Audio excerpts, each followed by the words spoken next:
Good morning to you and welcome to another edition of Weather Academy on this Friday. And we talked a little bit last week about the summertime variety. The summertime, we had, of course, the big tornado outbreak of '85, and we talked about the 100-degree temperatures. Well, today I'm going to transition back to wintertime and some of the we're going to focus really on one storm that everyone got affected. And actually, we're going to look at two storms that were very similar in a lot of ways. And I will admit, this first one that we're going to talk about really didn't affect the Erie area, but it was something that affected our neighbors to the southeast in Philadelphia, which really isn't used to getting 30 inches of snow like it did back in 1996. Here's a nice picture of it, courtesy of AccuWeather. Yep, that's what's happening. They literally dumped the snow into the river there in Philadelphia. They had so much snow, they didn't know what to do with it. It kind of brought back memories of back in 1976-77 wintertime when Buffalo did a similar thing. Actually, what they did is they loaded the snow onto boxcars and they literally dumped the snow into Lake Erie. And this is a nice dramatic shot here over there in Philadelphia. This is back on January 6th through January 8th, 1996. And it was a major storm. Now, here is the weather map of that storm system itself. Actually, it was probably at the very beginning of it. Notice one thing with these big storms, they don't have to be close to you to really affect your weather. The low pressure there is right here. This is the surface of the low. This is Georgia. And you can see the precipitation shield going all the way up into Pennsylvania. And this is similar to the storm that we were talking about in just a couple of minutes there. A very deep storm. Now, this one is the orientation of the storm. Keep in mind that with the low pressure system, it goes in a counterclockwise circulation. So we have all this Atlantic moisture being brought in by the circulation of that low. And because of that, it brings a lot of moisture, and this is why they call them, nor'easters, because they or bombs in this case, because it just brings in so much moisture and so much precipitation into the region. And how much snow fell for this particular storm? And again, we were not affected really by that blizzard. But look at some of the numbers there. Philadelphia had 31 inches of snow to this day. That is the record storm amount. 3 feet of snow, almost 3 feet of snow, is something that big cities like that really can't handle very well. And you see Baltimore had just over 2 feet of snow. New York City, 21 inches, almost 2 feet of snow. And Boston had about 1.5 feet of snow. These are downtown snows.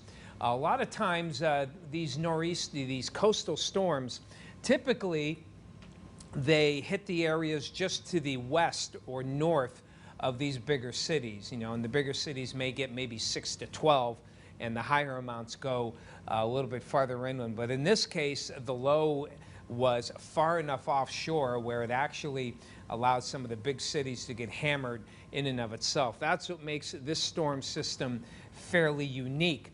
And you can see even the far-reaching areas, it even gave almost 1 foot of snow to the Pittsburgh area, which is on the far western parts of Pennsylvania there, and even down toward the Ohio Valley, West Virginia. You can see the 20 to 30-inch snows went all the way into Virginia. So the blizzard of '96 really gave some very heavy amounts of snowfall, and that was back then in 1996. So now we're going to reverse in time and go to the storm that, if anyone was around in 1993, you know that this was the storm of the century. And to this day, it was one of the worst winter storms that we have seen. And here in Erie, we've seen a lot of them. And while again, here in our neck of the woods, we didn't get the brunt of it, we even got hit pretty well with this storm. It was from March 11th to March 13th, 1993. And here is a look at State College, Pennsylvania. And when you think about it, State College, several hundred miles away from the coast, and they still had an incredible amounts of snow that buried cars, and just was, this storm was just an incredible storm. Now here is a look at the storm system. Now here is I want to compare, because notice it's very similar to the storm system I just showed you from 1996. So let's pop up the 1996 low pressure, and notice, again, almost the exact same spot, but notice the amount of isobars around the 1996. An impressive amount. Now compare that to 1993. Look at all the additional isobars. What does that mean? Well, it means that this storm was really wound up. The more isobars you have, the higher the wind gusts, and generally speaking, the stronger the storms. Now, we don't have a precipitation map up here, but snow was already starting to fall as far north as Philadelphia already with this storm, even though it too was near Georgia. Some unique things about this storm. One of the things is it was incredibly well diagnosed by the models. A lot of times these big storms, they give us a lot of, they give us, it's kind of hard to take the models verbatim. In other words, to go exactly what the models say. You can come back to me here, Sin. This storm was well forecasted and followed almost to the letter. In fact, the models did almost too good of a job. So people were prepared. On a personal note, when the storm of the century happened, I had been working here at WJET for about 2 weeks. I mean, I literally had just started here for the most part. And I'll never forget John Kansas, our GM at the time. He came to me and said, this was a day before the storm when there was nothing. There wasn't even a low pressure system, but it was already being advertised as a big storm. And he made me go on the air a full 24 hours before the storm even hit to talk about the storm and to generate it. It was quite a challenge for someone myself who was kind of new, and didn't, just learning the ropes of the station. I wasn't a newbie to weather. I'd already been in the field for about 5, 6, 7 years. But doing something like that was really weird when you had to, usually we break into programming when you have tornadoes or an immediate threat of storms. This is the first time, and to my knowledge, the only time where I was told to go on the air breaking into programming, breaking into programming like we do when there's tornado warnings and telling people there is a big storm heading this way. And we broke in on the hour. I went in, Joey Stevens had to, mention it later on in the afternoon. And we went on again for tomorrow. When the storm hit, John proved his wisdom by alerting people much, so early that this storm was going to be a monster, and it was. Let's go back to the maps here and go full screen, Cindy, as we go over to the next map. And here is the track of the storm and some of the numbers here. This storm produced everything. One thing I want you to know, first of all, 200 deaths for a winter storm, which I believe is close to a record. $6 billion in damage. That was in 1993. Probably you could at least double that if you use today's numbers. It was the lowest pressure ever, 960 millibars. Lowest pressure ever for a non-tropical system. And yes, this produced a lot of snow, as you can see. But it also produced a lot of tornadoes. and very big wind gusts. So here it started. This is when I broke into programming, when the low was down here in Louisiana. I broke in about 10 o'clock that morning. So there wasn't even a low yet. It hadn't even started. I really didn't have a whole lot to show people. The low went up the East Coast, as you can see. It's a perfect position, perfect position. It's far enough inland where it brings a lot of cold air in and a lot of the precipitation that fell as snow, but it's also, because it was so big, it was able to get a large amount of moisture to keep the storm strong all the way. Now notice in this case, unlike the 1996 storm, this one, yes, it gave a lot of snow to Philly and New York City. Notice it was 10 to 20 inches. But it gave most of the snow to the central part of the state. And here is the next graphic. Here is something that's really telling. The red is 30 inches or more. And look, North Carolina, near Asheville, 30 inches of snow. Northern Alabama, over a foot of snow near Birmingham. These places never get that and have not seen anything close to that since 1993.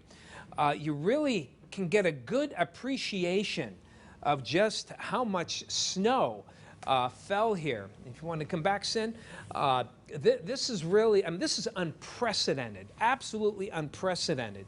You know, 30 inches in New York, yeah, that's a lot.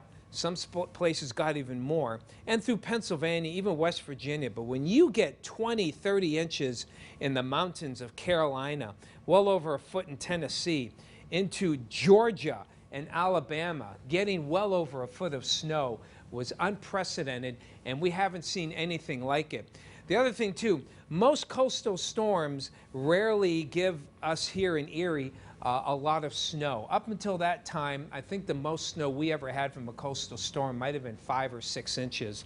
But we had about 10 to 11 inches in Erie. 10 to 11 from a coastal storm that was 400 or 500 miles away. That's a phenomenal amount of snow for something that was so far away. That's, again, what makes this storm system so unique. Wilkes-Barre area got 35 inches. Tennessee, again, 26 to 30 inches were very common.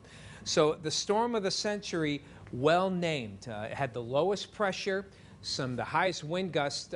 Pennsylvania closed all of their interstates, including Erie, which is something that I can't remember experiencing. It's just so, it's so surreal when you're driving down the road and you get heavy, have heavy snow, and there's barriers on the interstate. Nobody was on the interstate.